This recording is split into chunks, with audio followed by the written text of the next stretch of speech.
Psaume 139. Le psaume 139, je ne vais pas le lire entièrement, vous pourrez le faire chez vous, mais à partir du verset 1er, psaume 139, verset 1er, nous lisons ceci, c'est un psaume de David. « Éternel, tu m'examines et tu me connais. Tu sais quand je m'assieds, quand je me lève, tu discernes de loin ma pensée. Tu sais quand je marche et quand je me couche, et toutes mes voies te sont familières. La parole n'est pas encore sur ma langue, que déjà éternelle, tu la connais entièrement. » Écoutez bien le verset 5. « Tu m'entoures par derrière et par devant. » Une autre traduction dit ceci, « Tu me serres de près, que ce soit derrière ou devant, et tu mets ta main sur moi. » Verset 6, « Une telle connaissance est trop extraordinaire pour moi. Elle est trop élevée pour que je puisse l'atteindre. Où pourrais-je aller loin de ton esprit? Où pourrais-je fuir loin de ta présence? Si je monte au ciel, tu es là. Si je me couche au séjour des morts, te voilà. Si je prends les ailes de l'aurore pour habiter à l'extrémité de la mer, là aussi ta main me conduira. Ta main droite m'empoignera. Si je me dis au moins les ténèbres me couvriront, la nuit devient lumière autour de moi.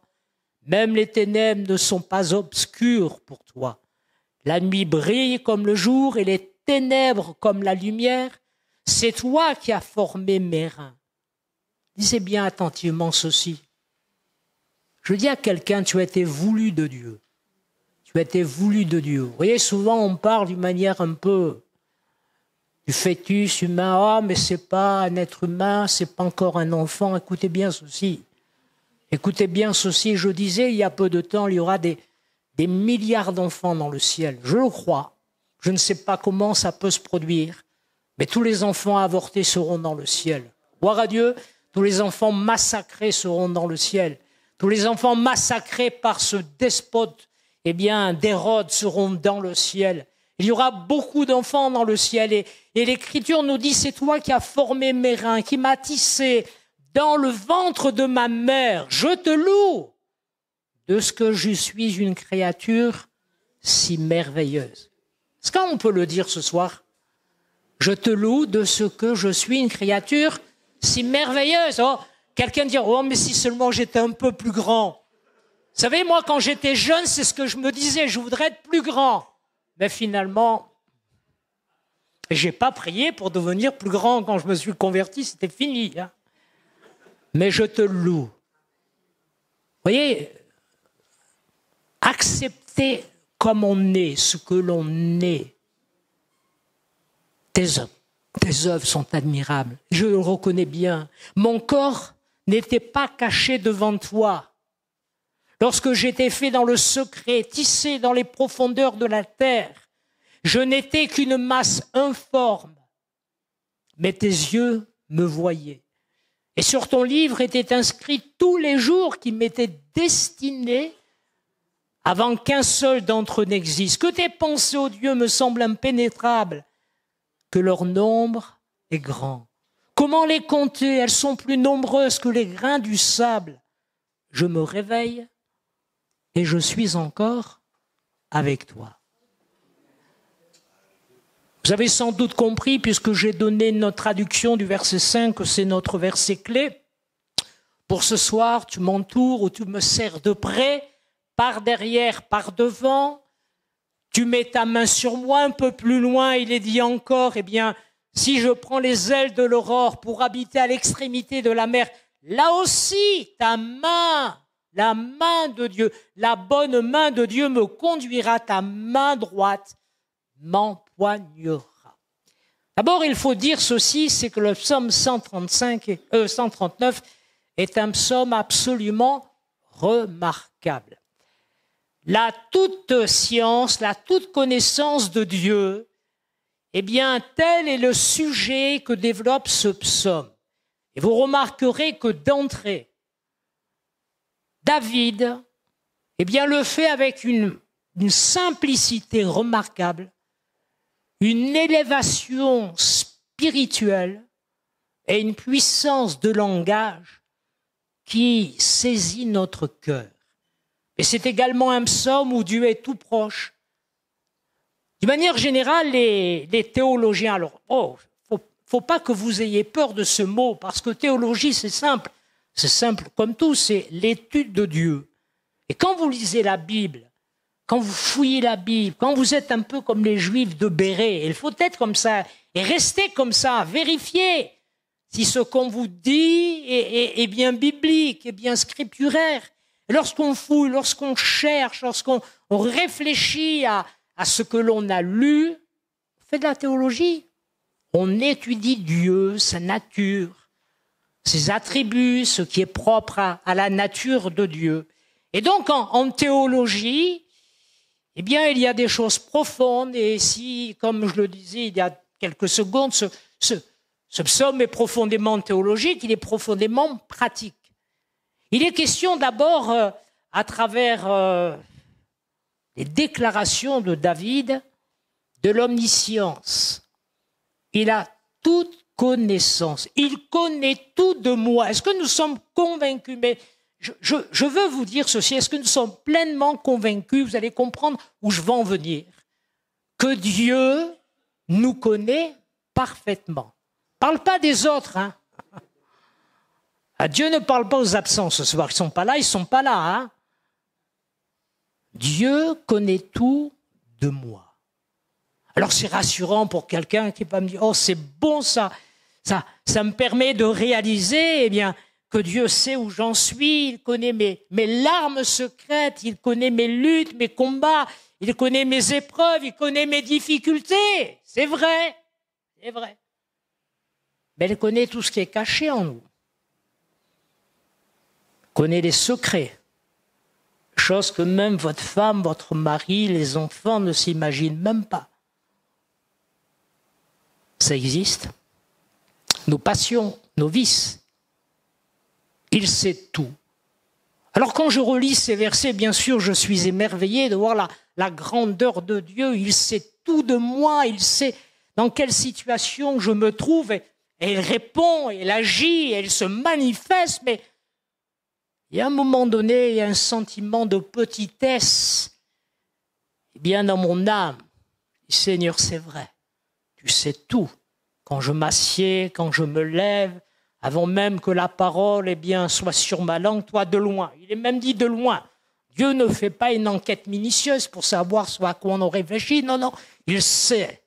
Il sait tout cela. Mais il sait ce qu'il y a dans mon cœur, au-delà du regard. Et ça devrait peut-être nous amener, ça rejoint le domaine de la sanctification, à prendre conscience que Dieu sait tout de moi et qu'il y a des choses qui doivent changer. Et j'ai certainement besoin ce soir de dire, Seigneur, tu sais où je me trouve, les luttes, les combats, les problèmes, ok. Et nous en avons déjà parlé et Dieu est suffisant pour répondre à chaque situation. Mais si ce soir nous disions, Seigneur, parce que tu vois, parce que tu sais, parce que tu connais, je veux te demander pardon. Je veux que le sang de Jésus me lave, me nettoie, me purifie de tout péché et que je puisse lever les yeux vers le ciel et avec transparence pouvoir dire, comme le psalmiste, il sait tout de moi, il me connaît parfaitement, il m'aime.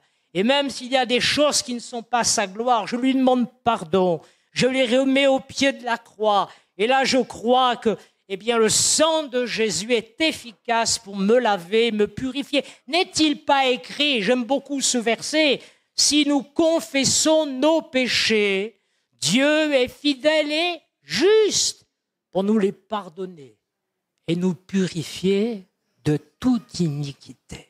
Il n'est pas là pour nous repousser, en disant, toi, je sais tout de toi, je connais tout de toi. Alors je te repousse, je te rejette, je veux plus de toi, je te fais plus confiance. Non, c'est pas ce que Dieu fait. Bien au contraire, je veux croire qu'il s'approche davantage, disant, regarde là, ah ça m'attriste, ça me plaît pas, c'est un handicap, c'est mort en toi, ça ne porte pas de fruits et ça va te jouer des tours. Alors c'est une bonne chose, on n'est pas effrayé de réaliser que Dieu sait tout, qu'il a toute connaissance, mais il y a un encouragement parce qu'il sait dans quelle situation je me trouve. Et puis s'il y a quelque chose qui n'est pas sa gloire, alors je lui confesse, je lui ouvre mon cœur, je demande son aide, son soutien, peut-être besoin des frères et sœurs, besoin de la prière des autres. Et Dieu fera son œuvre. Il connaît tout de moi. L'omniprésence, il est toujours près de moi. C'est ce que nous avons lu. Tu es là, tu m'entoures par derrière, par devant, ta main est sur moi. Et puis, il est omnipotent. Waouh, ça on en parle souvent, la toute puissance de Dieu. C'est noté. Je disais tout à l'heure, les théologiens, commentateurs divisent généralement 3 ou 4 strophes ce psaume. Alors, ils sont tous d'accord pour omniscience, omniprésence, omnipotence, la toute puissance de Dieu. Il y a la justice aussi. Il y a la justice. Alors, vous relirez chez vous. Alors, je ne veux pas que vous soyez choqués par ce que vous avez lire. Je n'ai pas le temps de le faire parce que le temps passe très vite. Mais lorsque David dit « Ah, les méchants, je les déteste, et ceci et cela », vous allez dire « Oh, mais il est rempli de haine ». Pas du tout. Non, non. C'est le mal, ce n'est pas les personnes. C'est le péché. Le péché qui fait tellement de dégâts. La haine, tout à l'heure nous en parlions, la haine qui se répand dans ce monde. Les gens sont remplis de méchanceté, de haine. Et là, ils sont capables du pire, capables de commettre des atrocités. Et c'est à l'égard de ces gens-là que, David, qui réalise la proximité, qui réalise que Dieu sait tout de lui, et il est dans une telle communion avec Dieu qu'il ressent ce que Dieu ressent à l'égard du mal. La justice de Dieu. Dieu est juste pour nous. Mais il a été à la croix. Est-ce que je peux prendre 2 secondes? Peut-être 2 minutes? Je réfléchissais cette semaine et j'ai pris quelques notes. L'expiation, la substitution lorsque Jésus prend notre place. Et je me disais, mais ce Jésus qui n'a jamais rien fait de mal, il n'a pas commis de péché, il est pur, l'agneau de Dieu sans défaut.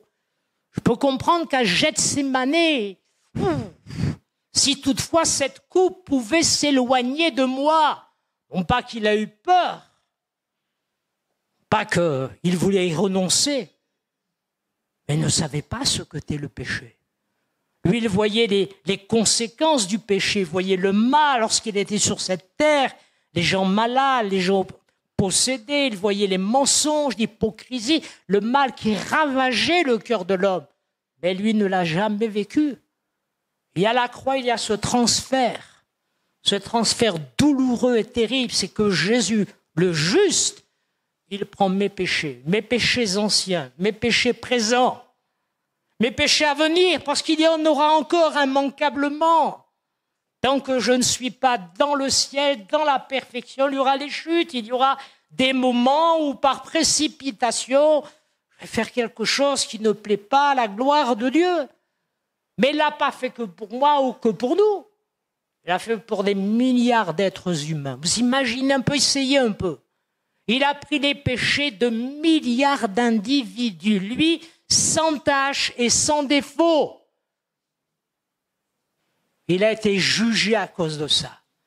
Il a été frappé, maudit, humilié. Ésaïe nous le rappelle, le châtiment qui nous donne la paix est tombé sur lui.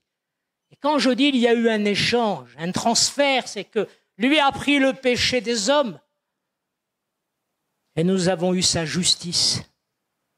Et le Père aujourd'hui, savez-vous comment il nous voit? Non plus comme nous étions autrefois, mais il nous voit comme Jésus. C'est ça la justification. Il nous voit comme Jésus. Alléluia. La justice. Alors rapidement, Je vous disais que c'est ces versets 5 et puis 9, tu m'entoures par derrière, par devant, et puis ta main est sur moi, ta main me saisit, ta main va m'empoigner. Laissez-moi vous dire que le verset 5, tu m'entoures par devant, par derrière, où eh bien, tu me serres de près, un peu comme un père, eh bien, prend soin de son enfant. Vous savez, quand ils sont tout petits, on est là, on fait attention, vous vous rappelez les enfants, les petits-enfants? On est là, moi je fais ça encore avec Mathéo maintenant, il grandit 4 ans et demi, puis vous savez ce qu'il me dit?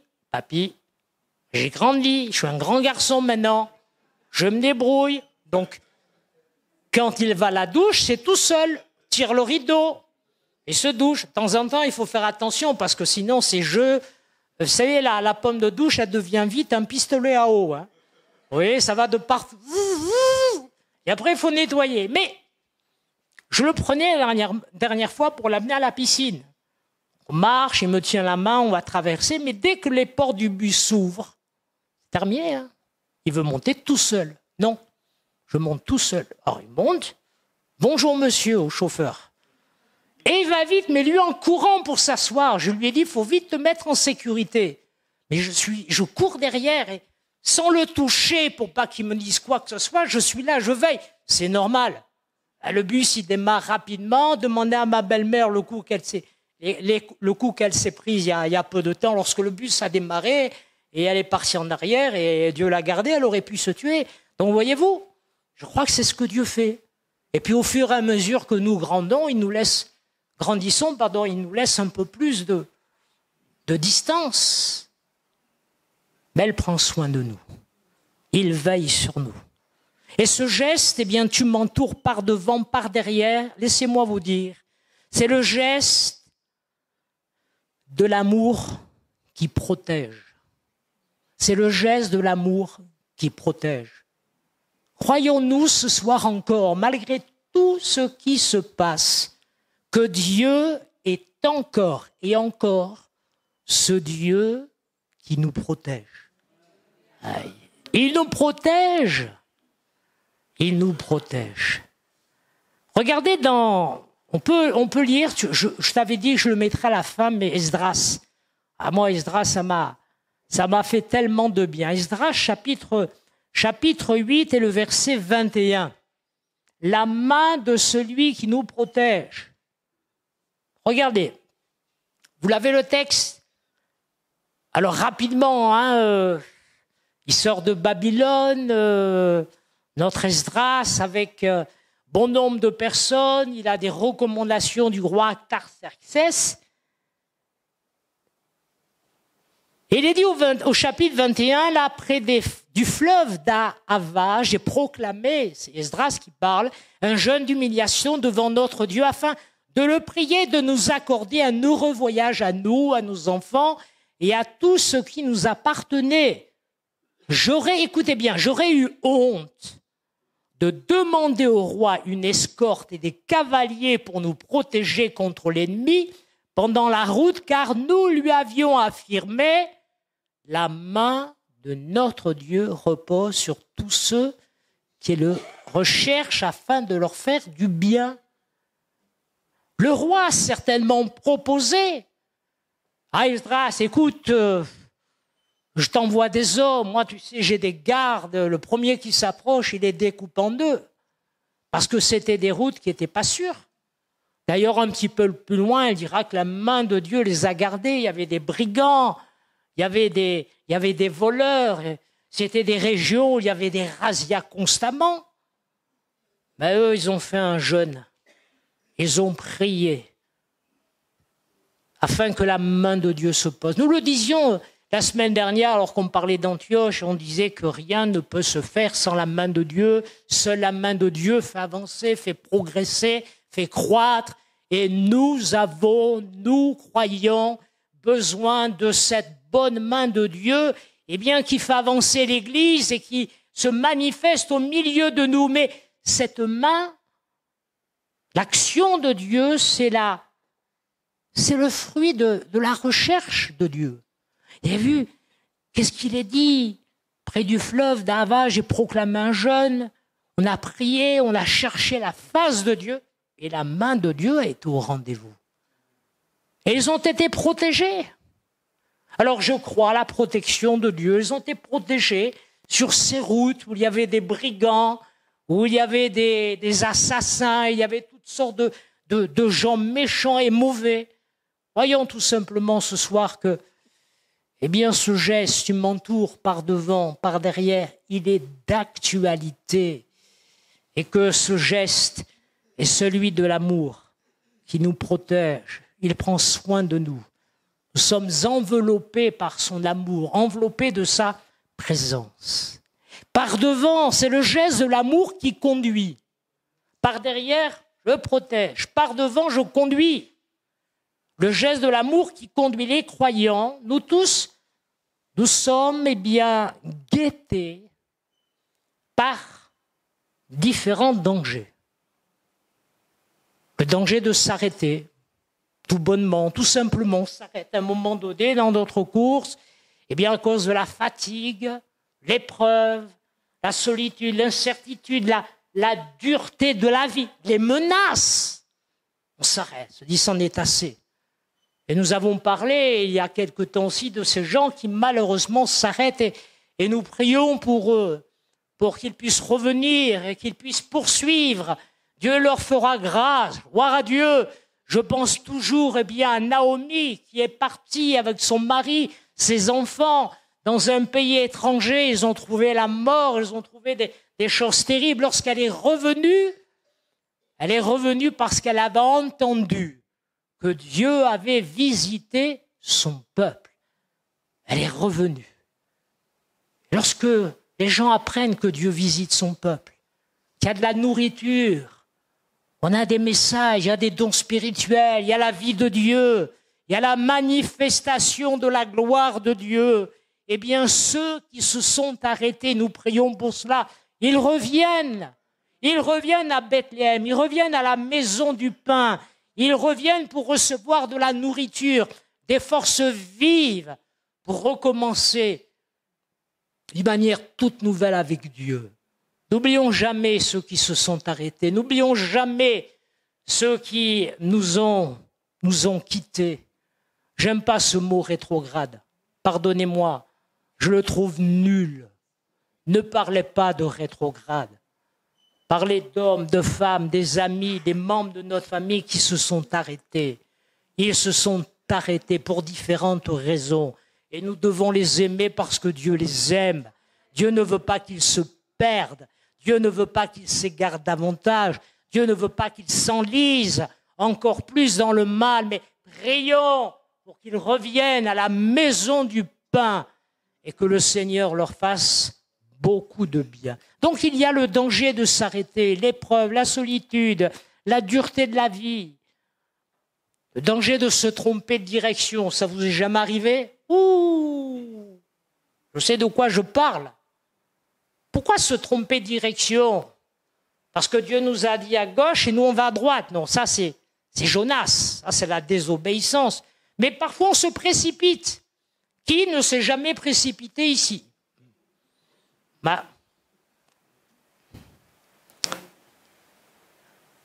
Oh, je me suis souvent précipité. Vous savez, on peut se précipiter pour des banalités, c'est pas grave, les conséquences, c'est rien du tout.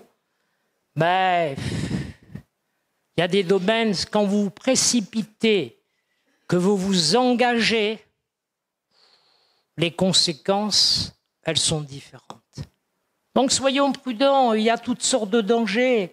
Dieu veut nous conduire, mais ne nous précipitons pas. Dieu veut nous conduire, mais n'ayons pas un zèle sans intelligence. Consultons Dieu. Consultons Dieu. Seigneur, qu'est-ce que tu en penses? C'est ce que nos amis, là, près du fleuve d'Ahava ont fait. Ils ont consulté Dieu, ils ont cherché la face de Dieu. Moi, je comprends qu'après, la main de Dieu était là et que les brigands, vous savez, ils ont dit, il vaut mieux pas passer du côté de ces gens-là. Dieu est avec eux. Dieu est avec eux. Eh oui. Vous savez que nos ennemis, nos adversaires, ils réalisent que la main de Dieu est sur nous, que la main de Dieu est avec nous. On ne va pas le lire, mais dans Néhémie, Néhémie dira, oh, même nos ennemis ont reconnu que c'est par la main de Dieu que nous avons bâti la muraille en 52 jours. Nos ennemis eux-mêmes, ce n'est pas seulement les chrétiens d'église, le pasteur, on va se réjouir, béni soit Dieu. Pour la sœur Musard, la main de Dieu a été posée. Pour le frère Untel, pour la sœur, quelque chose s'est passé. Mais nos adversaires, les gens méchants, ils reconnaissent que la main de Dieu est sur nous. Le danger de s'inquiéter également. S'inquiéter, vous allez me dire, c'est naturel. J'abonde dans ce sens. À dire, ouais, il ne faut jamais s'inquiéter, l'inquiétude, c'est un péché, attention. On peut s'inquiéter. Ne vous inquiétez pas pour votre femme lorsqu'elle est malade. Sinon, dites-moi comment vous faites. Pour un petit enfant malade, n'y a-t-il pas de l'inquiétude? Est-ce un péché? Mais non. Mais lorsque l'inquiétude prend trop de place, lorsqu'elle s'enracine en nous, elle va nous détruire. Ce sont des ennemis qui nous guettent. On parlait de fatigue, d'épreuve, de solitude, la dureté de la vie. On parlait de se précipiter. Je dis que l'inquiétude est naturelle, mais elle ne procède pas de la foi. Écoutons la voix de Jésus. Combien de fois n'a-t-il pas dit « N'ayez pas peur, ne crains pas, ne vous inquiétez de rien ». Paul le dit également, ne vous inquiétez de rien, mais en toute chose, faites connaître vos besoins à Dieu par des prières, des supplications, avec des actions de grâce et la paix de Dieu. Parce que l'inquiétude, ça trouble notre paix. Mais lorsqu'on fait connaître à Dieu ce qui se passe, la paix de Dieu remplit nos cœurs et nous fait beaucoup de bien. Je termine en disant ceci. Nous avons vu là, tu m'entoures par devant, par derrière, c'est le geste de l'amour qui protège, c'est le geste de l'amour qui conduit. Tu mets ta main sur moi, c'est le geste de l'amour qui rassure. Combien j'ai besoin d'être rassuré ce soir? Des menaces, un avenir incertain.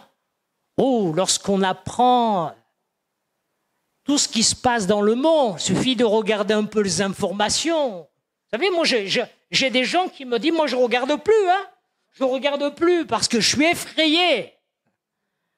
Moi, je regarde un peu. Après, il ne faut pas passer des heures du matin, se lever et zapper toutes les chaînes d'infos, savoir ils ont tapé, ils n'ont pas tapé. Alors, ce que je veux dire par là, c'est que les temps sont difficiles.